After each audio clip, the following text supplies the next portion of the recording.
안녕하세요. 엄브렐라 리서치의 데니입니다. 데니의 주말 인사이트 시작하도록 하겠습니다. 오늘은 9월 18일이고요. 내일자용부터 해당되는 아이디어들 말씀드릴게요. 전반적인 투자 전략은 여전히 탑다운 장세가 지속되고 있다라고 보고 있습니다. 물론 주식은 바텀업이다 이렇게 보시는 분들이 많겠지만 사실 지금 주가에 가장 영향을 많이 미치는 거는 매크로 환경이죠. 네, 왜냐면 EPS에 대한 사람들의 확신이 없을수록 탑다운, 결국에 PER을 움직이는 어떤 탑다운에 연연을 할 수밖에 없는 그런 시장 상황입니다. 그래서 장을 굉장히 안 좋게 보시는 분들이 많아졌는데, 그래도 일단 어느 정도 지금 나올 건 다 나왔다라고 보여지긴 하거든요. 그래서 그 안에서의 투자 전략을 계속 찾아보셔야 될 것 같습니다. 데니의 컨트롤 시장 읽기 최근 업데이트된 종목들은 원준, 에이프로, 강원에너지, 더네이처홀딩스, IA 이런 것들이 있고요. 이게 이제 공식적으로 발간된 내용들이고 이제 관련된 아이디어 말씀드리도록 하겠습니다. 일단 시장 키워드는 보고 있는 거는 이제 로봇과 2차전지 소재 국산화. 이거는 지난주에 말씀을 좀 드렸습니다. 기억하실지 모르겠지만 폐배터리 이런 게 있고, 소재 국산화 폐배터리가 이미 워킹을 했어요. 그래서 시장이 다시 괜찮아지고 순환매가 돌기 전까지는 이미 에너지를 한번 뿜었기 때문에 조금 쉬어갈 수 있습니다. 그래서 지금 연초에부터 조금씩 올랐던 로봇이 오히려 지금 국면에서 좀 괜찮지 않나. 이제는 내년 그림을 봐야 되거든요. 그래서 그 전에 이제 매크로 환경을 좀 말씀드리면, 이제 9월 22, 23일날 FOMC에 대한 우려는 선 반영됐다고 봐요. 사실 100bp 하더라도 어느 정도 시장은 가능성을 인지를 하고 있을 것이다. 그러니까 인플레이션은 무조건 잡고 간다는 거에 대한 동의를 하는 거죠. 근데 이제 제가 만약에 페드라면 그 연말에 이제 연초 대비 수익률이 굉장히 중요하잖아요. 저희가 어떻게 보면 올해 연중 내내 힘들었는데 연말자 이게 예를 들어서 이렇게 올라 버려서 보합이라도 되면 굉장히 올해 괜찮았다라고 또 생각할 수도 있습니다. 그렇기 때문에 페드의 어떤 비둘기적인 코멘트는 연말이 되면서 계속 나올 수 있을 거라고 생각을 좀 하고 있어요. 다만 행동과 말과는 좀 틀릴 것이라고 생각을 해요. 인플레이션 잡아야 되기 때문에 매파적인 액션, 금리 인상은 계속하면서 구두는 조금씩 풀어주는, 지금 이제 기대 인플레이션을 낮춰야 되죠. 근데 지금 이미 물가도 그렇고 기대 인플레이션이 낮아지고 있습니다. 그래서 굳이 이제 연말자, 그러니까 한 지금 이제 겨우 이제 9월인데 11월, 12월에는 좀 긍정적인 코멘트를 좀 시장에 주지 않을까. 저희가 크리스마스 랠리나 이런 것도 있는데 어느 정도 그런 거는 예상을 하고, 일단 최악은 지나가고 있는, 바닥을 지나가고 있는 상황이다. 그러니까 코스피 같은 경우도 이제 더블 바텀이 된 그런 모양을 지금 보이고 있죠. 그 다음에 이제 지금 사실 문제가 되는 거는 제가 한 몇 달 전에 말씀을 드렸던 것 같은데, 커머디티, 유가 이런 것들이 이제 빠지면서 이제 기대 인플레이션도 같이 빠지면서 어떤 인플레이션에 대한 투기나 이런 기대감들이 많이 줄어들고 있는데, 인플레이션 피크아웃 안도감보다는 지금은 이제 실물 경기 둔화 우려로 가는 거죠. 그러니까 사람들이 부동산 폭락한다, 그러니까 유가가 빠져도 이제 인플레이션이 빠지니까 좋다 이게 아니라, 이거 주식 아예 안 해야 되는 거 아니야? 이렇게 또 가게 되는 겁니다. 이렇게 되면 사람들이 어떻게 될까요? 일단은 홀딩을 하는 전략보다는 단기적으로 지금 바로 좋은 거 아니면은 할 가능성이 없습니다. 그러니까 실적도 저희가 실적주 해야 된다, 실적주 해야 된다 하지만 실적 시즌 이외에는 나머지는 실적 방향성이 좋은 거 위주로 그냥 들고 가는 거잖아요. 이제 이렇게 되는 플레이가 이게 올해 내내 안 먹힐 수도 있다. 그러니까 먹힐 수 있는데 확률이 적은 거죠. 가령 예를 들어서 과거에 그냥 실적 잘 나온 것만 사도 확률이 30%였다고 하면 지금은 10분의 1 토막 나서 3% 정도가 되지 않을까 이렇게 생각을 할 정도로 굉장히 장세가 어려운 장세입니다.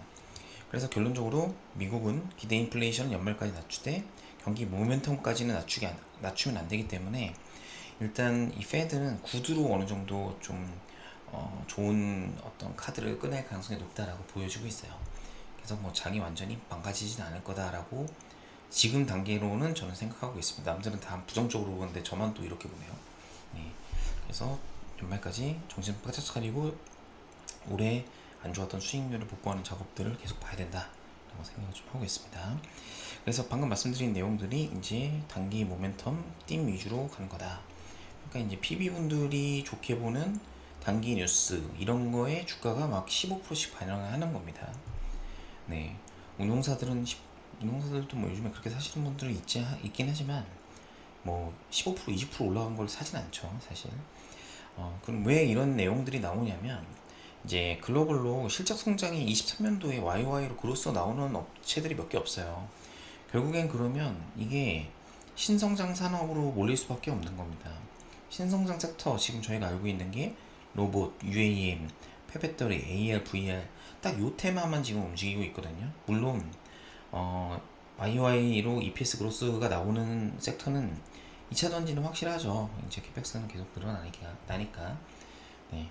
그래서 뭐 캐펙스가 이제 지연되지 않는 이상 2차 전지도 계속 성장하는 섹터이기 때문에 관심을 계속 두어야 된다. 근데 이제 작년에는 양극재가 최근 2년 동안 굉장히 좋았는데 올해는 양극재보다는 뭐 다른 2차 전지들이 많이 움직였죠. 네, 예를 들어서 뭐 지난주에 말씀드렸던 뭐 수산화 리튬 관련된 어떤 강원에너지 이런 업체들이 매출액이 있냐? 아닙니다. SDI에 지금 들어간다. 이런 거 가지고 국산화 띠으로 이제 주가가 오르는 거기 때문에 사실 이게 실적 베이스로 주가가 오르는 거가 아니다 보니 아무래도 눈치를 계속 봐야 되는 그런 장세라고 보시면 될 것 같습니다. 그리고 미국 자동차네요. 미국 IRA 관련해가지고 인플레이션 방지법 관련해서 이제 중국에 대해서 미국이 경제 제재를 이제 엄청나게 하고 있죠, 전방위로. 그래서 지금 총만 안 들었지 아마 지금 전쟁을 하고 있다라고 좀 보여집니다. 그래서 한국이 가장 좋은 포지션은 이제 자동차 섹터와 2차 전지. 그러니까 이게 한 패키지죠, 한 패키지라서 뭐 자동차는 뭐 보조금 이슈가 좀 있긴 했지만 그래도 괜찮고, 그다음에 자동차 같은 경우는 3분기 때 환율 효과가 엄청난 실적을 낼 거기 때문에 3Q 보니까 현대차 기준으로 뭐 2.7조 이렇게 컨설이 되어 있는데 환율만 거의 뭐 한 15% 20% 올랐거든요. 네, 이거 그대로 이제 해외 수출이 많으니까 이걸 먹고 올라가면 뭐 예를 들어서 뭐한 1조는 더 나올 수 있겠죠. 뭐 한 3.7에서 4조까지 이렇게 될 수도 있지 않을까. 물론 이머징 쪽은 깨지겠지만 어쨌든 믹스가 굉장히 좋아진다. 근데 이런 밑에 있는 부품주들도 뭐 좋아지는 거 아닌가요? 라고 보는데 이게 Q 증가가 된 게 아니다 보니까 아무래도 이 어떻게 보면 P 증가 영향이 크기 때문에 완성차만 좋지 않을까라고 생각을 합니다. 그래서 완성차는 포트에 한두 개는 꼭 가져가셔야 된다. 유일한 기관 투자자가 볼 때, 운용사에서 볼 때 유일하게 가져갈 게 2차 전지랑 자동차 이 두 가지 세트밖에 없다라고 보여주고 있어요. 그 다음에 이제 로봇 관련돼서 내용을 좀 말씀드릴 건데 제가 유니버스랑 이렇게 한번 뽑아봤습니다. 뭐 관심 종목에 좀 넣어두시고요. 저도 뭐 탐방을 다 가는 게 아니기 때문에 로봇 관련주들이 보면 이제 연초에 이제 기대감으로 쭉 올랐다가 계속 박스였어요. 이렇게 지금 박스를 몇 번 그랬죠? 지금 하나, 둘, 셋, 넷, 지금 네 번째인데 지금 이제 다섯 번째 트라이인데 여기 이렇게 위로 올라갈 수 있지 않을까라는 합리적인 의심을 갖고 지금 말씀을 좀 드려보려고 해요. 그래서 로봇 유니버스 주간 상승률을 보면은 이제 SPG가 이제 대장으로 올라오고 있고 뭐 이런 업체들 좀 관심 있게 보셔야 될 것 같고, 그다음에 납법과대 애들도 이제 이런 애들이 계속 가게 되면은 이제 같이 가겠죠. 네. 그다음에 연초 대비 상승률을 보면은 대부분이 다 마이너스입니다. 예, 대부분 다 마이너스. 좀 이런 애들은 이제 밑에서 올라올 가능성이 높아지는 거죠. 이제 이유 없이 연초 대비 많이 빠졌을 테니까. 네, 로봇이 과연 그럼 실적으로 움직이냐? 아니죠. 이제 매출액 PSR로 움직이기도 빡센 업종입니다. 네, 그렇지만 움직일 가능성이 높다라고 저는 보여지는 게 이제 정부 정책. 결국에 저희가 지금 믿는 게 이제 B2C, 뭐 B2B, 뭐 이런 것들이 경기를 무너뜨리는 요인들이잖아요. 경기가 무너지면 이제 이쪽도 다 무너지는 건데 이제 B2G고 그다음에 로봇 같은 경우에는 이제 정부의 영향을 많이 받죠. 그리고 요거는 제가 이제 다른 콘트 모델 바닥에서 오른 거 찾기. 그래서 요거대로 공부하는 겁니다. 요 순서대로. 그러면 이제 좀 가성비가 나오죠. 뭐 다른 거 밑에서부터 공부하는 것보다는. 네, 여기가 아마 여기가 요 정도가 아마 비주류일 가능성이 높고, 이쪽이 이제 시장에서 어느 정도 밸류를 준 종목일 가능성이 높죠. 바닥에서 오른 거는 바텀업으로 잘하는 분들이 가지고 플레이할 가능성이 높기 때문에 이쪽을 좀 보셔야 됩니다. 일단 시장에 9월 초에 알려지긴 했지만 이제 로봇 ETF 출시를 예정하고 있어요. 그리고 삼성의 로봇 진출 가시화가 이제 연말까지 기다리고 있습니다. 게다가 제가 가장 좋게 보는 부분은 정부가 연말 연초에 로봇 관련된 정책을 준비하고 있어요. 그래서 3월달에 이미 발표는 나긴 했지만 11월달에 제5차 과학기술 기본계획을 수립할 예정입니다. 신산업 육성이 목표인데 거기에 뭐가 들어가냐면 우주, 로봇, 뭐 나노 이런 것들이 이제 들어가니까 아무래도 정부 정책 이 G와 관련된 거버먼트 G와 관련된 내용들이 나오면 이쪽에 관련된 기대감. 이제 연말에는 사실은 뭐 저는 실적보다는 뭐 2023년도가 좋아지는 거. 추석 이후에는 봐야 될 업종은 실적이 지금 좋은데 주가가 안 간다. 그럼 내년이 안 좋은 겁니다. 그러니까 올해가 피크아웃이고 내년이 안 좋으면 주가가 안 돼요. 근데 올해 실적이 없는데 내년에 갑자기 주가가 막 오른다. 그러니까 올해 실적이 없는데 올해 막 주가가 오른다. 그거는 23년도에 실적이 좋아지거나 아니면 어떤 정책적인 모멘텀이 나올 가능성이 높습니다. 네, 그래서 일단 정부 정책이 연관이 있다라는 걸 말씀 좀 드리고 싶고, 그 다음에 이제 미국하고 중국하고 미국이 이제 중국 경제를 엄청나게 하고 있잖아요. 뭐 중국산 소재, 배터리 이런 거 쓰지 마라. 뭐 JV 이런 것도 안 된다. 뭐 이런 식으로 해서 지금 중국을 엄청나게 올가매고 있는데, 왜냐면 세상에 가장 큰 내수 시장을 가진 나라가 이제 중국과 미국이죠. 근데 이제 미국 같은 경우가 이제 중국산 제품이나 이런 것들에 대해서 딴지를 지금 걸기 시작하고 있습니다. 근데 이러한 탈중국화의 모습은 사실 로봇 이런 거에 굉장히 좋죠. 이제 삼성전자도 이제 글로벌 기업이라고 하면은 미국 회사들이 대부분일 텐데 이쪽과 협업이 이제 빨라질 어떤 요인이 된다라고 저는 보고 있어요. 네, 그래서 이런 어떤 연말까지의 흐름을 계속 봐야 될 것 같고, 아마 이런 흐름은 단기간에 끝나지는 않을 겁니다. 네. 네. 그래서 지금 산업용 협동 로봇의 이제 가장 기본적인 로봇은 이제 산업용 로봇인데, 여기서 원가 비중이 제일 높은 게 이제 감속기, 서브 모터, 그다음 제어 장치, 본체 뭐 이런 것들이 있어요. 그리고 산업 로봇향 감속기 매출 비중은 이제 50%를 차지할 정도로 감속기의 비중이 굉장히 높습니다. 그래서 이제 최근에 SPG나 뭐 이런 레인보우 로보틱스 뭐 이런 것들이 이제 감속기 하는 회사들이 이제 주가가 좋았던 거죠. 그 다음에 저희가 중요한 거는 이제 로봇이, 저희가 어떻게 보면 로봇이 Q가 얼마나 찍히고, 그러니까 로봇 전체 Q를 얘기하는 겁니다. 로봇 Q를 저희가 추정이 돼야 이제 부품의 Q를 추정을 하는 건데, 로봇 Q도 지금 추정이 안 돼요. 뭐 그냥 내년에 좋아진다 이거잖아요. 그럼 부품 Q 추정을 어떻게 해요?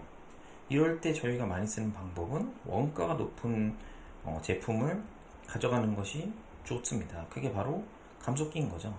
그래서 감속기 하는 회사, 모터 하는 회사, 제어기 하는 회사가 있다고 치면, 감속기 하는 회사가 원가 비중이 30에서 40%로 제일 높기 때문에 제어하는 회사보다는 감속기 하는 회사가 Q가 똑같이 늘어난다고 보면, 뭐 세부적으로 바뀌겠죠. 다르긴 하겠지만 어쨌든 Q가 늘어난다고 보면 감속기가 제일 돈 잘 벌겠구나 이러면서 이제 주가가 움직이는, 그래서 실적이 없거나 아니면 한참 뒤에 나오는 업체들이 주가가 움직이는 이유, 다른 업체 대비 주가가 많이 오르는 이유는 이런 데 있다. 그래서 요거를 좀 염두를 해두시면 될 것 같습니다. 그 다음에 지금은 이제 중대형보다는 소형 로봇 시장이 발달돼요. 그러니까 아무래도 여기 소형 로봇에는 관절이 많이 들어가잖아요. 그러니까 하모닉 드라이브가 기존의 사이클로이드 감속기보다는 수요가 차별화되고 있다. 그러니까 작은 소형 로봇을 할수록 지금 좀 더 좋은 거죠. 이제 중대형보다는 소형이 시장이 조금 더 로봇 시장이 트렌드하다 이렇게 보시면 될 것 같습니다. 그 다음에 산업용 로봇에서의 핵심 부품은 뭐 아까 말씀드린 하모닉 드라이브 감속기 요거 두 개가 될 것 같고, 그 다음에 지금 하모닉 드라이브는 지금 글로벌 시장에서 70% 시장 점유를 갖고 있지만 일본이 이제 좀 느리잖아요. 그러다 보니까 수요 대응이 잘 안 되고 있다. 그러니까 이제 일본을 대신할 어떤 다른 업체들을 글로벌에서 많이 찾겠죠. 그다음 로봇에 있어서는 로봇의 신뢰도는 뭐 물론 로봇을 완성하는 어떤 업체의 신뢰도도 중요하지만 결국엔 부품의 신뢰도가 높기 때문에 로봇의 어떤 퀄리티는 부품의 퀄리티에서 나온다라고 보시면 될 것 같아요. 그래서 로봇과의 부품업체의 신뢰가 중요하다는 거 보니까 예를 들어서 뭐 삼성전자가 인탑사가 원래 벤더였잖아요. 그러면은 뭐 물론 지금 스마트폰 원래 벤더였다가 이제 CE 쪽으로 이제 로봇 쪽은 CE 쪽이니까 그쪽 가전 쪽으로 이제 대응을 하긴 하겠지만 어찌됐든 그렇게 연관관계가 있는 것이 좀 더 유리합니다. 네, 없는 것보다는 낫겠죠. 모든 회사한테 갑자기 시장도 크지 않은 걸 하라고 하면은 거기서 돈을 못 버니까 마음 휘둘리지 않으려고 그냥 보수적으로 할 것 같고, 그 다음에 그 어떤 업체들 입장에서는 어떤 물량을 많이 주고 신사업 할 때 굉장히 중요한데 호흡이 중요한데 그런 호흡을 미리 맞추는 회사들이 유리하겠죠. 그 다음에 협동 로봇 시장이 확대되고 있습니다. 네, 소형 로봇이 아까 말씀드린 여러 가지 관절이 많다 이런 업체들을 좀 보시면 될 것 같고, 그 다음에 보행 로봇은 이제 완성차 현대차가 이제 보스턴 쪽에 관심이 있죠. 네. 그래서 로봇은 이제 정부 주도의 산업 특징을 갖고 있고 아까 초두에 말씀드린 것처럼 그 다음에 신세계화에서 지금 중요한 거는 저희가 소비가 어디로 가고 있느냐가 중요한 게 아니라 기업과 정부의 투자가 어디로 가느냐가 중요한 거예요. 그러니까 이제 어떻게 보면 로봇은 기업과 정부가 수요처거든요. 물론 이쪽에서 이 투자가 들어가야 이제 로봇이 커지게 되고, 이제 B2C 로봇은 아직까지 오려면 좀 멀었죠. 저희가 시간이 조금 걸릴 거기 때문에 결국 이쪽으로 포커스가 맞춰질 것이다 라고 생각을 하고 있습니다. 그 다음에 미국도 노동 수요가 굉장히 강한데 보면은 노동 수요가 보면 이제 잡이 이렇게 개선이 됐는데 지금 노동은 여기에 머물러 있죠. 그러면 이제 로봇 수요도 이런 거에 따라서 연동이 가능하다라고 보시면 좀 될 것 같아요. 그 다음에 다른 종목들을 제가 쭉 보면 그래서 종목을 좀 봤는데 인탑스 같은 거 보면 이제 기관에서 접근하기 좀 쉬운 시가총액이죠. 아무래도 이미 보유하고 있는 기관들 꽤 있을 겁니다. 원래 기관들은 본인 보유했고 그다음 물려 있는 거는 쉽게 사는 경향이 있죠. 일단 삼성 로봇 중에 잼스 소울밴더로 하고 있고 이제 잼스 디자인을 삼성 내부에서 고민을 좀 하고 있는 그런 상황인데 이제 베어 로보틱스 가격보다는 단가가 좀 좋게 내놓을 것이다 라고 하는 겁니다. 베어 로보틱스 향 매출도 올해 기준으로 500억 정도 된다. 물론 다른 매출이 굉장히 크기 때문에 그 부분을 좀 고려하셔야 될 것 같고, 그 다음에 KPF는 이제 SBB테크라는 회사를 보유하고 있는데 이제 10월 초에 IPO를 하죠. 얼마 안 남았습니다. 한 2, 3주 남은 거죠. 지금 수요 일찍 들어갔는데 결과가 아직 나오진 않았네요. 뉴스를 찾아보니까. 그래서 로봇 정밀 감속기와 협동사업 로봇 사업을 줄여간다. KPF도 최근에 이제 12 콜옵션 올라오면서 대주주 콜이 많았는데 이제 그것 때문에 우려가 있어서 오버행으로 좀 주가가 눌려 있었기 때문에 조금 쉬운 구간이 아닌가 생각이 됩니다. 나머지는 방금 말씀드린 SPG, 그 다음에 RS 오토메이션, 그 다음에 로보티즈, 레인보우 로보틱스, 그 다음에 현대 로템도 레인보우 로보틱스와 국방 로봇 분야의 교류를 하고 있다고 하더라고요. 그 다음에 정부 정책 말고도 이제 모멘텀이 좀 될 수 있는 거는 삼성의 로봇 ETF입니다. 이제 9월 중 10월 초로 나오고 있는데 고영, 엑셈, SFA, 로보로보, MC넥스, 셀바스 AI, 나무가 이런 것들이 편입이 되는데 사실 MC넥스랑 나무가는 카메라 모듈이거든요. 카메라 모듈인데 카메라 모듈 중에 그래도 나무가는 이제 VR, AR 이쪽 테마에도 들어가 있고 실제로 하는지 안 하는지 제가 업데이트는 못 해봤습니다. 일단 MC넥스보다는 좀 가볍죠. 이쪽이 이렇게 되면은 애플카 드립도 나올 수 있는 그런 종목이기 때문에 어찌됐든 이런 것들이 좀 겹쳐서 이런 종목군이 움직일 가능성이 높다. 로봇 관련 스케줄을 다시 한번 정리를 해보면 9월 말 10월 초에 로봇 ETF 출시되죠. 삼성자산에서 9월 말에 또 테슬라 AI 데이 휴머노이드 이제 로봇 발표가 있습니다. 네, 로봇에 대한 일단 사람들의 긍정적인 시각이 나오겠죠. 그다음에 9월 말 10월 초에 뭐 여러 가지 도입 관련 이벤트가 있고, 그다음 시장에서는 12월 달로 미뤄졌다고 하는데, 뭐 제보에 따르면 삼성 로봇 협동 로봇잼이 이제 10월에 발표된다고 해요. 그리고 10월에 이제 미국하고 독일에서 로봇 행사들이 있고, 아까 말씀드린 대로 11월하고 연말 연초에는 국내 전책 이벤트가 있기 때문에 지금은 로봇 관련된 어떤 종목을 일부 좀 가져가야 된다 생각을 하고 있습니다. 그 다음에 요거는 제가 지난주에 말씀드린 거죠. 페베터리 요거는 뭐 사실 연속적이긴 했는데 주가가 일주일 사이에 너무 많이 올라가지고 사실 지금 뭐라고 하긴 좀 그래요. 글로비스까지 움직였죠. 이게 이제 대형주까지 움직이면 이제 한 턴 정도는 온 겁니다. 네. 그리고 기타 아이디어 보면은 이제 뭐 더구전자, 바이오플러스 이런 것들을 넣어놨고, 이런 거는 뭐 제가 직접 다 분석을 한 게 아니라 이제 시장의 어떤 썰들을 한 겁니다. 그래서 지금 컨트롤 시장읽기 이거 내용을 제가 안 바꿨어요. 이게 지난주 거가 그대로 있어서 보시는 분들이 조금 다시 한번 봐주시길 바라겠습니다. 그 다음에 지금 이제 주간으로 많이 오른 종목군을 좀 보면 뭐 이미 여기 보면 로보트가 있죠. 이렇게 로체도 아마 로보트일 거예요. 이렇게 있고, 그 다음에 페배터리 9% 두 번 했었네요. 그 다음에 2차전지 진출한다고 했던 조항페인트 뭐 이런 것들이 있어서 사실은 뭐 로봇도 어느 정도 반영된 게 아닌가 생각은 드는데, 어쨌든 사람들이 지금 관심만 있지 많이 가지고 있지는 않은 것 같다 이렇게 생각을 좀 하고 있고요. 3개월 고점 대비 조정폭 한번 보면은 이제 지난주 대비해서 코스닥이 2%포인트 정도 빠졌습니다. 빠졌고, 이제 한국 대비에 미국 성과가 다시 빠지기 시작했어요. 이게 거의 보합까지 올라갔다가. 그래서 지금 연초 대비 수익률 갭도 이제 이게 나스닥하고 코스닥이거든요. 이제 나스닥, 이게 코스닥인데,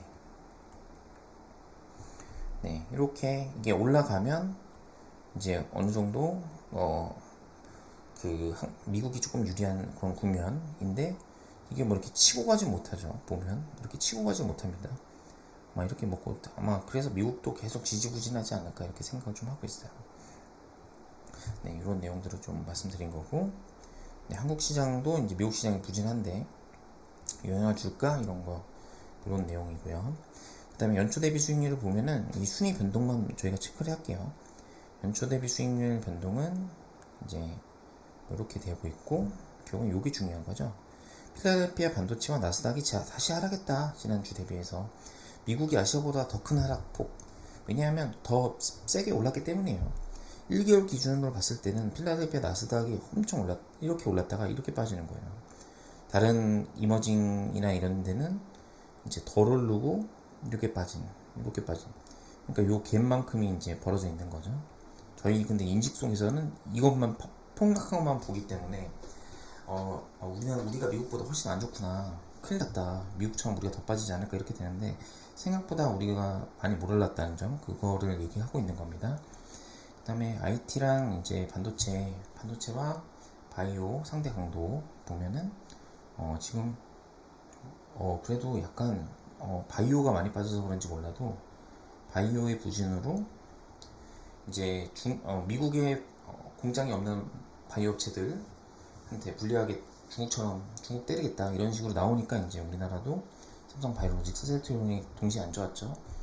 그래서 지금 그렇게 하다 보니까 이제 어떻게 보면 반도체가 이렇게 올라갈 수도 있지 않을까라는 희망을 보여주는데, 뒤에 보면 삼성전자에서 다시 한번 편에서 말씀을 드리겠습니다. 그냥 반도체는 그냥 하방 경직성이 있다, 이 정도의 임플리케이션이고, 그다음 외국인 순매수가 이제 지난주에 이제 1조를 딱 처음으로 팔았거든요. 이렇게 1조를 딱 외국인이 팔고, 그때 이후 지수가 더 빠졌죠. 그래서 드릴 수 있는 말씀이 지금 현물에 유일하게 샀던 외국인 수급이 없어지면서 이게 대형주나 이런 것도 좀 쉽지 않아 보인다. 그래서 지난주 전략은 이제 코스닥을 외국인이 좀 사는 걸 봐서 코스닥이 코스피다 라고 보는데, 이제 오늘은 뒤에 보면은 여기 보시면 외국인이 코스닥 또 팝니다. 네.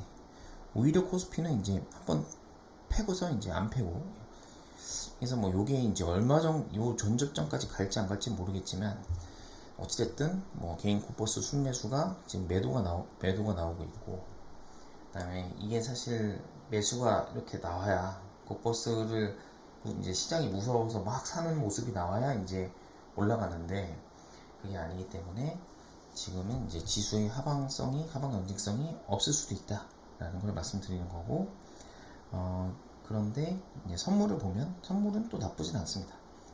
선물은 그래도 이제 바텀은 항상 지켜주고, 여기서 이제 요 박스권에서는 요 정도는 이제 끌어올렸기 때문에 뭐 이게 다시 빠지면 뭐 빠질 수 있겠죠. 근데 뭐 대폭락 약간 이런 느낌보다는 질질질질 새는 그런 느낌입니다. 퀀트로 나오는 시그널들은. 그 다음에 시크니컬하고 성장주의 어떤 상대 비교인데, 시크니컬이 더 빠졌어요. 최근에 더 빠졌지만 그래도 그러면 이제 성장주의 프리미엄이 이렇게 올라야 되는데 안 오르고 있습니다. 이게 뭐냐면 성장주도 빠진다는 거죠. 그러니까 지금 성장주 많이 빠졌으니까 성장주 바닥이다 이렇게 얘기하는 것 자체가 어불성설이라 이런 말씀입니다. 그 다음에 지금 보면 개인이 삼성전자를 사는데, 삼성전자를 8월 들어서 미친 듯이 샀어요. 조금 파니까 삼성전자 올랐잖아요 여기. 그리고 다시 세게 사니까 다시 빠집니다. 전자가 계속 눌리는 그런 상황이고, 뭐 다운사이드는 많지 않은데, 제가 아는 어떤 애널리스트분께서는 뭐 다운사이드 마이너스 10% 미만이다. 근데 언제 오를지는 아직 모르겠다. 해외 롱머니들이 지금 많이 관심을 보이고 있다고 해요. 네, 그래서 삼성전자의 부진 가능성을 또 다시 말씀드렸고, 뭐 좋은 게 하나도 없네요 지금까지는. 그 다음에 원달러 환율 이렇게 올라가면서 당연히 코스피 대우도 작살나는 그런 모습입니다. 유로와 달러는 뭐 조금 약세 돌아서는 듯 하더니 바로 올라버렸고, 유로화는 조금 반등하는 듯 하더니 다시 죽어버렸습니다. 그러면 사실 그리고 이제 10년물 각 나라의 이제 어떤 국채 수익률을 보면은 계속 오르고 있어요. 네, 금리가 국가별로 계속 조금씩 야금야금 오르고 있습니다. 야금야금. 네. 네, 프랑스 같은 경우는 230bp, 225bp가 작년 대비해서 올랐으니까 이게 10년물 국채가 이렇게 오르면 영향이 많겠죠. CRB 인덱스도 주간으로 다 빠졌습니다. 특히 저희가 좋아했던 태양광, 원자력, 풍력. 근데 요거는 한국이 조금 더 선행지표인 것 같아요. 한국 반등이 먼저 나오더라고요. 보니까. 그래서 요거는 일단 저희가 좋아하던 팀, 신재생 팀이 다 지금 조정은 받고 있다. 글로벌로. 그게 좀 무서운 그런 부분이고, 커머리티는 이제 비철 금속만 반등이 좀 세게 나오고, 나머지는 큰 재미는 없었습니다. 커머리티 관련주가 대부분 하락세였는데 아마래도 경기 우려가 반영된 게 아닌가 이렇게 생각을 좀 하고 있고요. 그 다음에 코스닥도 그렇게 좋지만은 않은 게, 제가 이제 요 외국인이 요만큼 지난주에 산 거 요거 보고서 제가 이제 조금 코스닥 반등 나오면 2차전지나 이런 것들이 괜찮지 않을까 말씀을 드렸는데 다시 빠졌습니다. 그래서 코스닥도 뭐 사실 이 트렌드로 보면은 이렇게 하락 트렌드 아닌가, 상단은 재현돼 있고, 그러니까 오르면 팔고 빠지면 좀 샀다가 오르면 빨리 팔고 도망가는 그런 전략밖에 없는 거죠. 그 다음에 외국인 제약 바이오 비중을 보면 이제 쌍꼭지를 만들고 이제 이렇게 빠지는 그런 상황이라서 뭐 셀트리온 이런 것들도 숏 먹잇감이 되게 쉽다. 그 다음에 RSI 모델, 저희가 시장을 어떤 바닥을 잡는 모델인데, 산업재, 그 다음에 조선은 바이 시그널이 나왔습니다. 바이 시그널. 네, 무섭죠. 예, 바이 시그널 나왔지만 무섭다는 거. 그럼 코스피도 거의 신저점 가려고 하고 있지만 전저점을 간 게 아니고 지금 어중간하게 떠 있습니다. 네, 코스닥도 어중간하죠. 39%. 지금 이 정도 느낌이면 한 25% 정도는 와야 되는데, 어찌됐든 네, 조선이 지금 돼 있으니까 이제 장 반등이 나오면 조선을 사자라는 얘기를 이제 펀트가 해주고 있는 거죠. RSI상 바닥도 아닌 애매한 상태로 전환이 됐다. 이런 말씀입니다. 그래서 컨트롤 시장익기 쭉 말씀드렸는데, 이번 주는 이제 로봇 관련돼서 내용을 말씀드렸고, 하나하나 저도 이제 공부를 하면서 좀 괜찮은 내용들은 투자 아이디어로 남겨놓도록 하겠습니다. 네. 이상 엄브렐라 리서치의 낸이었습니다. 감사합니다.